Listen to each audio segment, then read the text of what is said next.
Old Man's Joy. It was a moonlit night when the mute was returning from Jerusalem to Ein Karem. Descending into the ravine between the olive orchards and the terebinth forests that grew on its slopes, he looked back, and it was his custom to stop here whenever he left Jerusalem to embrace the vista of the city with his intent and blessing gaze. And he saw the heaped-up houses of Zion and Acre in the moonlight above, and above them the golden fawn body of the temple, with which he so far had always parted with regret, but this time with embarrassing relief and an unusual haste. But the closer he was to home, the greater was his excitement, and so, to wise Midbar's dismay, as she was rushing towards the tasty fodder, he would tighten her bridle again and again, forcing her to walk slowly. Though it was in accordance with the donkey's contemplative personality, it ran against the needs of her empty stomach. He sat comfortably in the red saddle, and as he rode, with each step he pondered how to tell his wife about his vision despite his muteness. The vision which he maybe could have warily held back from her, if not for the poignant awareness that it concerned her as much as him, and perhaps her above all. When the donkey finally began to climb up the dark glen slope, having traveled it countless times, Zechariah knew this route well. The view of Ein Karem on the terraces unfolded before his eyes, still distant but distinct. And then Zechariah felt as if he was on a run. So he resisted this feeling, because in no way did he consider his departure from Jerusalem to be an escape. He left at the prescribed time, after having completed all his priestly duties. He was undoubtedly returning home to bring magnificent, joyful, and good news. If he was insecure, it would only be because of the foretold future of the child, for Zechariah knew that the fate awaiting the boy, even though blessed, was a rough one as well, like the fate of all men upon whom the gaze of Elohim was set. Zechariah tried to recall as accurately as he could everything he saw and heard in the tabernacle. He has never seen an angel before. It would be hard for him to describe the man who formed before his eyes from the smoke of incense. It wasn't a human figure, although it had all the characteristics of a human figure. It's hard to even call it a figure, since even the words spoken by the mysterious messenger weren't really words, but rather raw notions, working without a medium of any sound, and even if Zechariah thought of it as the voice, it was only because he could not find any other term to describe the apparition used by Elohim to convey the joyful news. Zechariah knew the angel, and everything he had told him had to be translated into human speech, which wasn't easy, especially for a mute. As a man of the East, he was able to express his soul with gestures, but still he couldn't tell the story of that moment before the altar of incense, even with the widest range of gestures or the sharpest facial expressions. So he resigned himself to the thought of Elisheba not learning about his conversation with the voice for quite some time, but the idea of the poor woman lamenting over his disability saddened him greatly.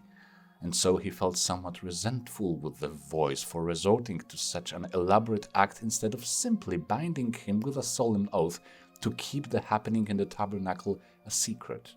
He didn't pay much attention to the clear statement of the voice announcing his muteness as a punishment for his benign disbelief, as he considered the whole ordeal merely a sacred excuse on Elohim's part. It's true, he took that blessed augury with a pinch of uncertainty and confusion, understandable for a man his age, but there was no rebellion or disobedience in this reaction. Only that denying head motion resembling the pendulum swings of the censer. It was a bit unfortunate. But since he wasn't sure if he really resisted the doubt in what he had heard, he began to pray to El Shaddai and begged him to cast away that sin of unbelief. And looking with his old but bright eyes to the grey sky in the east, he admitted before the cheerful, stern visage of the Lord that it was indeed too easy for him to justify that ungrateful feeling with which he greeted his speaking voice in the tabernacle.